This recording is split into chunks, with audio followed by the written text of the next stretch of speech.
Who wrote Hebrews?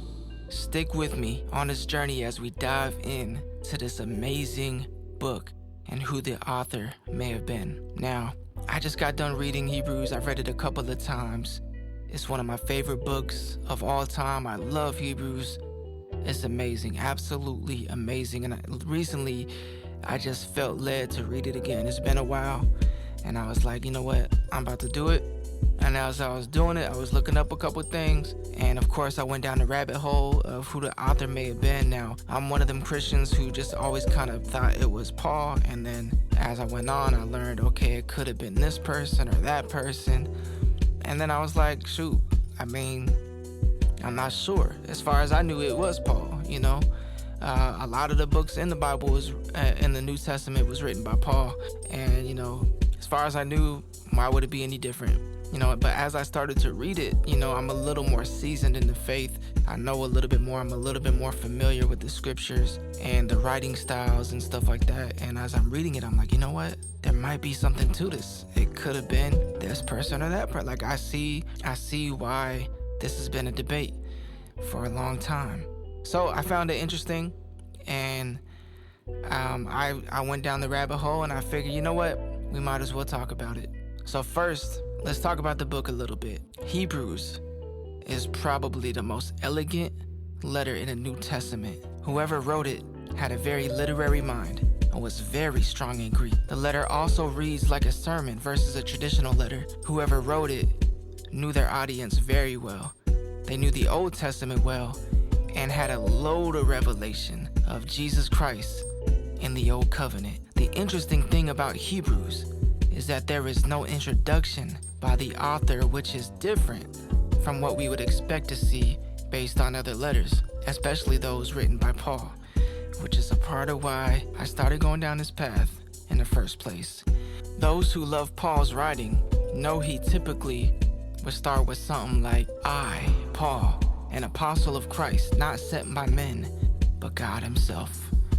Hebrews, on the other hand, goes right into it. The style of Hebrews itself varies a little from Paul's writing, but shares some similarities. Some of the phrases are similar, and yet the letter itself does not exactly include many of Paul's commonly used phrases. One thing I love about Hebrews is that it discusses the idea of the high priest. This concept does not appear in any of Paul's letters. Another interesting thing is Hebrews 2 verse 3, where it says, "It was declared at first by the Lord, and it was attested to us by those who heard him."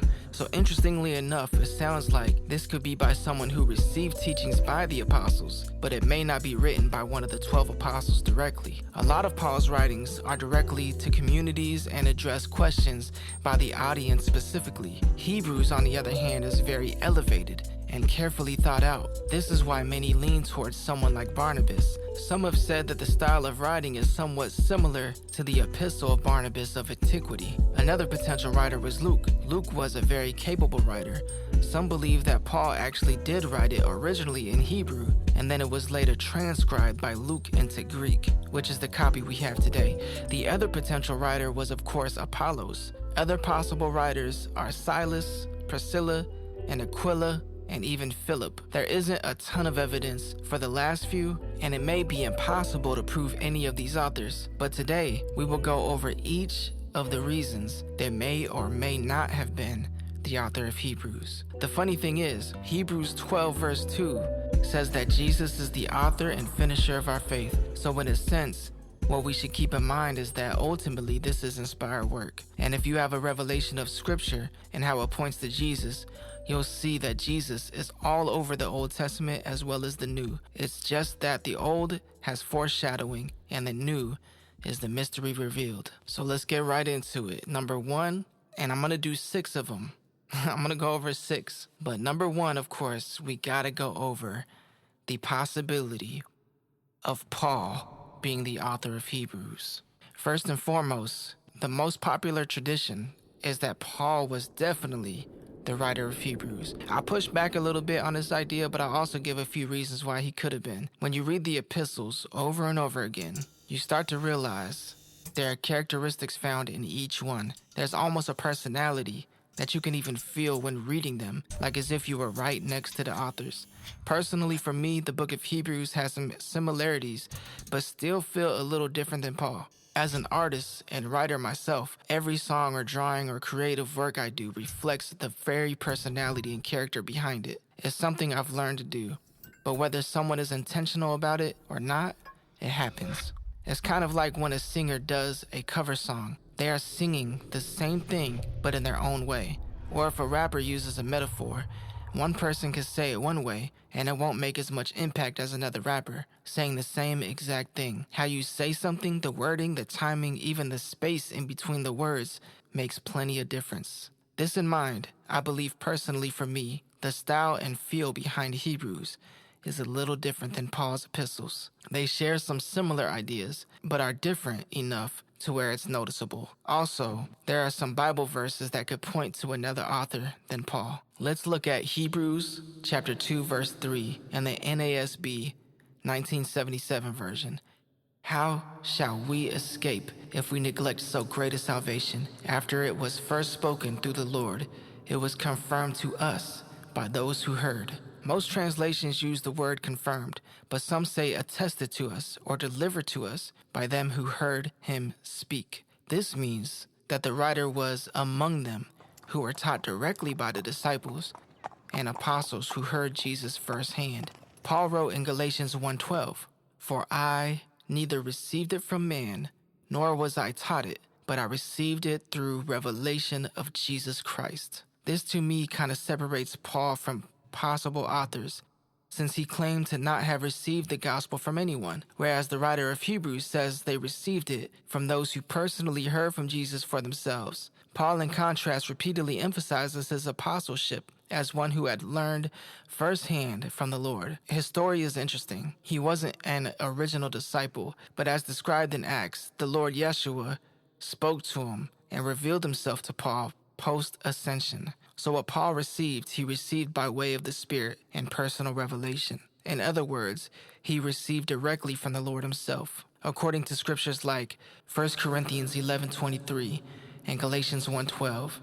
In all 13 of Paul's letters, he identifies himself by name. So it would be weird if he just didn't identify himself this one time. If you look at the first few centuries of church history, many attributed their authorship to other people like Barnabas or Luke or even Apollos.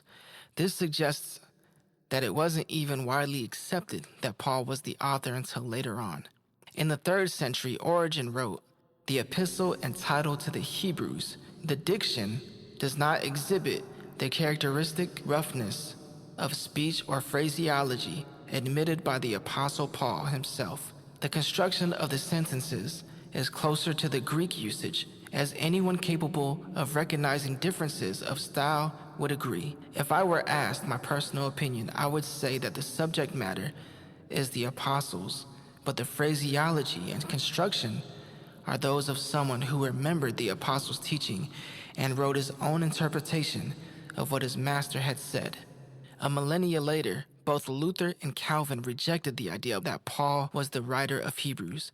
If we go back to the reason why Paul often emphasizes his apostleship, it is because the apostles themselves had been personally sent by the Lord himself. The 12 apostles were personally chosen, and in this way, Paul was saying, because of his experience with the Lord while traveling to Damascus, he felt he had a personal experience with the Lord. He wasn't evangelized or convinced by an apologist or swayed by anyone's preaching. If we take that concept and apply it to Hebrews, if they did not count themselves worthy of being named among the apostles, this could explain why the author does not identify themselves. Perhaps they were a leader, but a different kind of leader. Perhaps a teacher or evangelist, certainly someone with much insight, revelation, and understanding. But going back to the possibility of Paul being the author, I've heard the reasoning is that Paul was a master of being all things to all men. He mentions this in 1 Corinthians 9:22. This could be possible because I do believe Paul was very masterful in a lot of things. However, Paul himself mostly identified as being appointed to the Gentiles specifically. Even so, it doesn't mean he could have a word for the Israelites as well, given his history as a Pharisee among the Pharisees. So it is kind of up in the air on whether or not it was Paul who wrote the book. I lean towards it being someone else though. People act like there weren't others who were able to put pen to pad. But before we move on, to be fair, I will list certain phrases that were used in some of Paul's writing that are identical phrases used in Hebrews. Number 1, Hebrews 1 and 3. The Son is the radiance of God's glory and the exact representation of his being, sustaining all things by his powerful word. Colossians 1:15 through 17. The Son is the image of the invisible God, for in him all things were created, and in him all things hold together. Number 2, Hebrews 8 and 6. But in fact, the ministry Jesus has received is as superior to theirs as the covenant which he is mediator is superior to the old one, since the new covenant is established on better promises.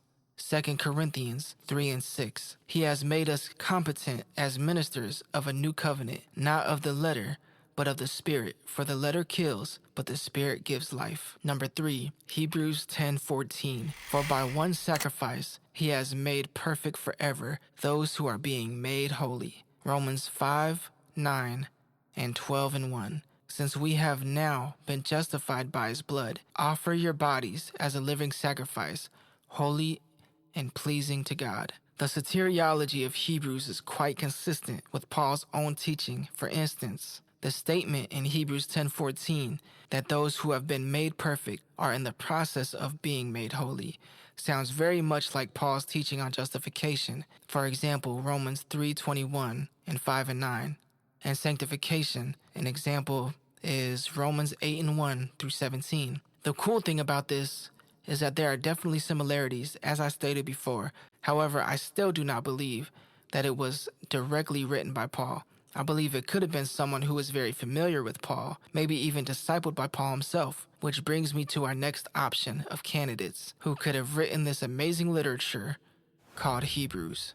Number 2, Luke. Luke was a disciple of Paul. If any of you have been through true discipleship, then you can understand how a mentee may sound a lot like the mentor in many cases. Heck, even rappers typically start out sounding like other rappers that they mimic before finding their own unique sound. This idea could be the reason why it sounds somewhat like Paul in certain verses. It's just a little hard to believe that Paul would not have started out with an introduction letting everyone know that he was the writer. In Hebrews 13, verse 23, it mentions that Timothy was just released. The verse says, "You should know that our brother Timothy has been released, with whom I shall see you if he comes." Number 1, to me this eliminates the possibility of it actually being Timothy who wrote the book of Hebrews. But other than that, it's likely speaking about Timothy being released from prison. And if that's true, there isn't any mention of Timothy being imprisoned in any of Paul's letters. This could be because the book of Hebrews was written after Paul's death, which could make sense that this may have been written by Luke,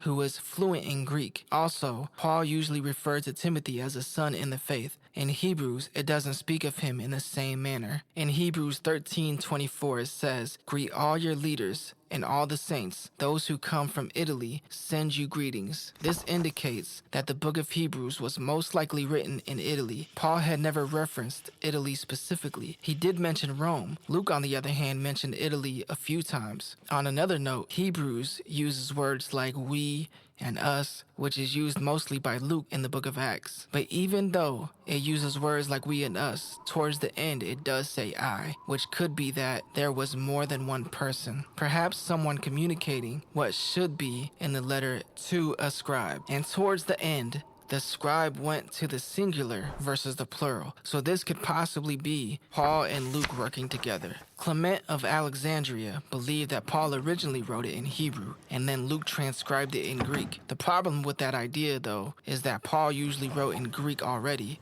So why would he need a translator for something he could do himself? A better idea in this case would be that it was possibly a joint effort. In Luke's case, he would have been better received by their Hebrew brothers. Paul was not really liked very well by everyone because of his history, so Luke may have had more favor. Origen wrote that there was a tradition that Luke actually wrote Hebrews.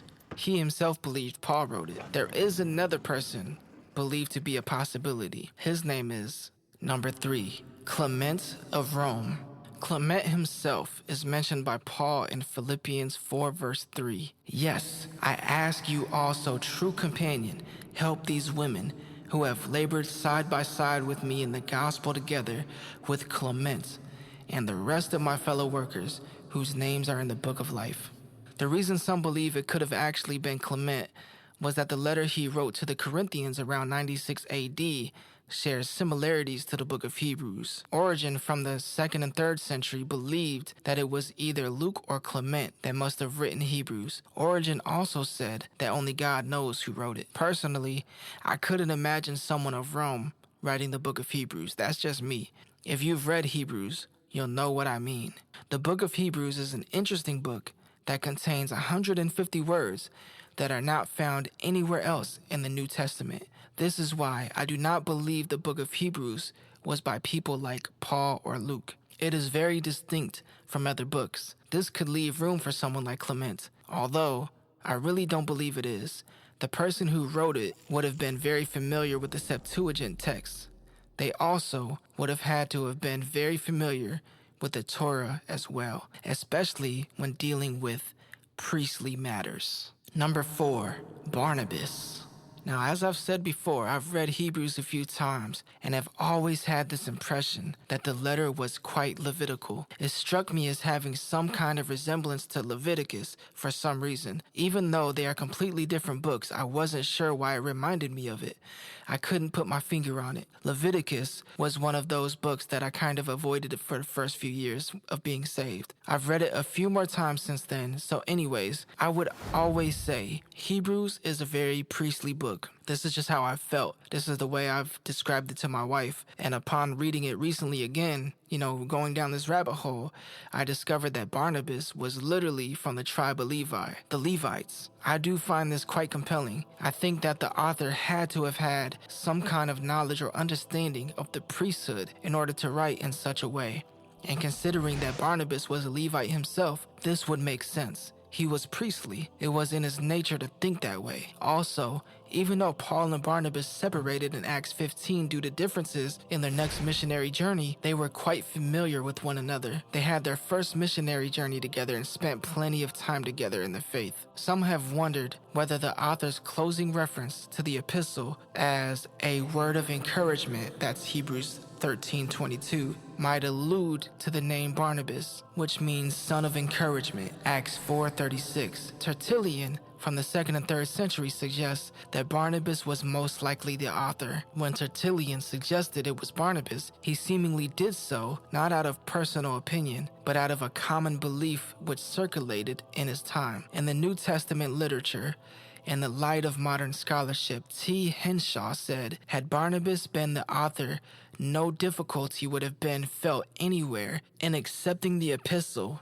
into the canon, as it would have been the work of an apostle. The question would still remain, though, if Barnabas would have developed a writing style akin to Alexandrian writers. It's not impossible. I don't think it's impossible. For me, the thought of it being Barnabas excites me, for sure. Number 5, Priscilla. This one right here. Now, I thought the idea of Barnabas was exciting. Now, this one's exciting in a different kind of way. You know what I mean? Some of y'all got offended immediately just hearing the name Priscilla. How dare a female speak and use her voice for anything? Okay, here we go. Number 5, Priscilla. I actually love the idea that Priscilla may have written the book of Hebrews. It would throw a lot of people for a whirlwind if they found out she was the actual author, especially during that time when women weren't viewed as being on the same level as men were. They weren't looked at as great witnesses, they weren't educated like that, so on and so forth. The idea that Priscilla could have been the author almost sounds poetic to me. Several modern scholars are now leaning towards Priscilla as a possible author. She was a teacher of Apollos and was married to Aquila, who was traditionally mentioned as one of the 70 disciples.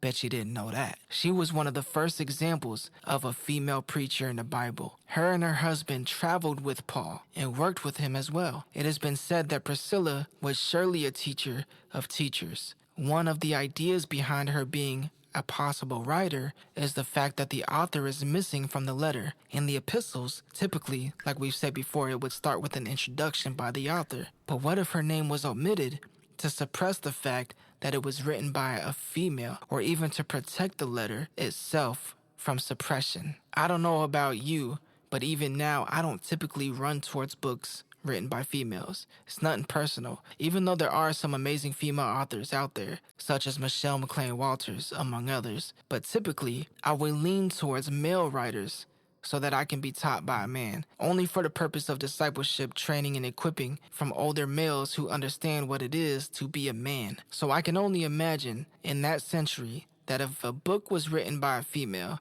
it could deter its own release from exposure and circulation throughout the Christian community. An interesting note about Priscilla and Aquila is that in the midst of a male-dominated culture, Priscilla was usually named first in the Bible. 5 out of 7 times, Priscilla and Aquila were mentioned. Priscilla was named first. This indicates that she may not have been a secondary teacher to her husband.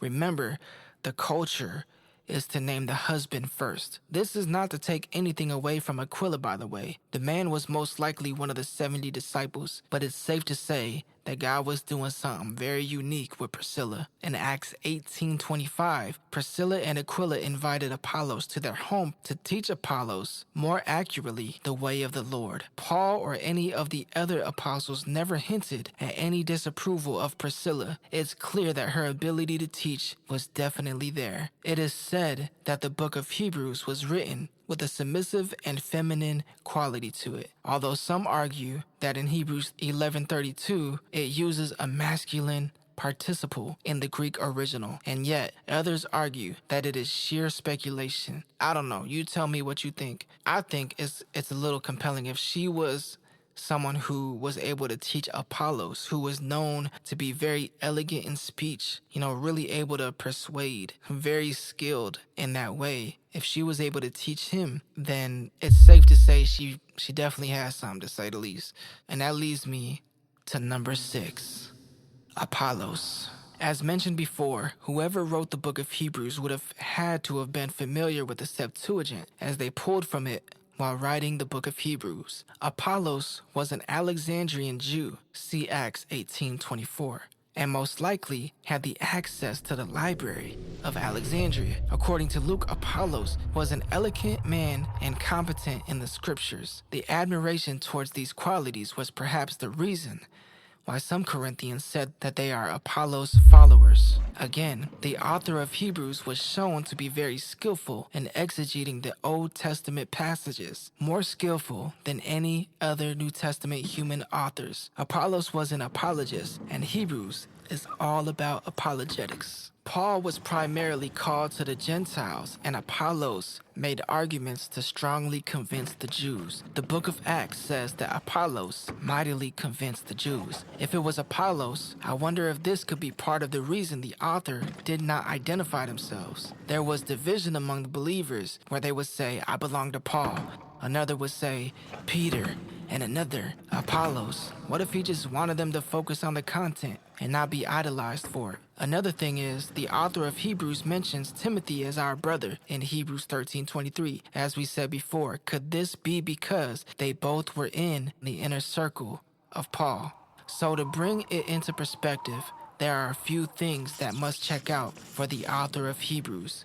Whoever it could have been would have had to, number 1, the author must have been Jewish by birth. Number 2, the author must have been a second-generation Christian. Number 3, the author must have been in Paul's circle. Number 4, the author must have been someone other than Paul, as he shows great originality in style and thought that is distinct from Paul. Number 5, the author must have been associated with the Jewish Christian church in Jerusalem. Number 6, the author is likely to have either been trained in Alexandria or in an Alexandrian school. Apollos definitely fits the bill. He satisfies a lot of the conditions necessary for the candidate to fill. One of the ideas behind Apollos being the author is that he wrote it from Ephesus to the Corinthian church. There was an awareness of the Corinthians' tendency to exalt him above Paul, he decided not to fulfill Paul's wish for him to go back to Corinth for a time, stating that instead he would come later on. The theory is that he addressed Corinth due to a troublemaker mentioned in 2 Corinthians 11:22.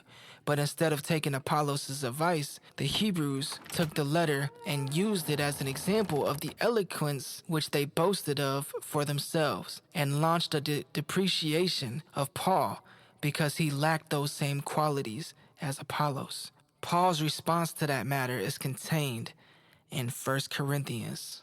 Anyways, y'all, this is some of the stuff that I've gathered so far on who wrote Hebrews. If you guys have anything that I missed, please put it in the comment section. Let me know what you think. Who wrote Hebrews? I'm interested. I really want to know your thoughts.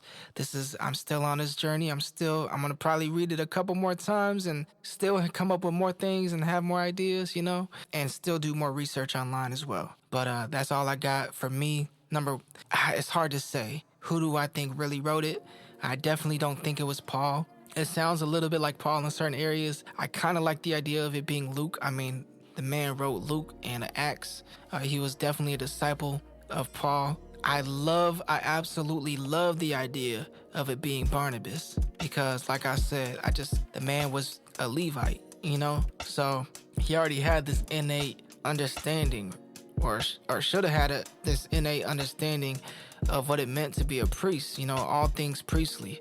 So I love the idea of it being Barnabas, but I also love the idea of it being Priscilla, just because for a couple reasons.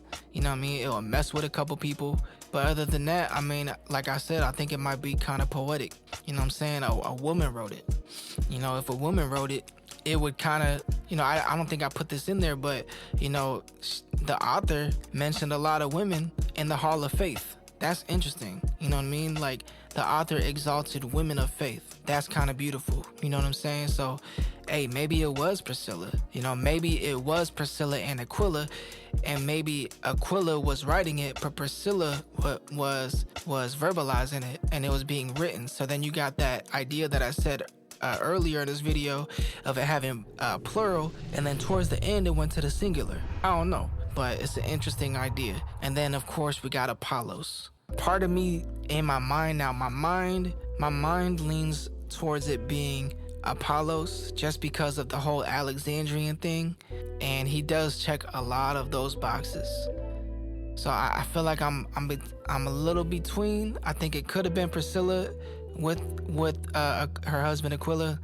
They spent ain't no telling how much time they spent with Paul, because they were on journey, they worked with him and did ministry, all of that stuff. And then my heart is like, I would like for it to be Barnabas, because I feel like, I don't know, I feel like it would be dope if it was him, but my mind says it's probably Apollos. And to be honest, in this case, I'm probably gonna lean towards it being, because he does check a lot of boxes. As far as I know, it was Apollos. It's very elegant, and that's what is said about his ability and his skillfulness in his preaching. So I'm kind of gonna lean that way, although to me it is somewhat of a toss-up. So y'all let me know what you guys think in the comment section. God bless y'all.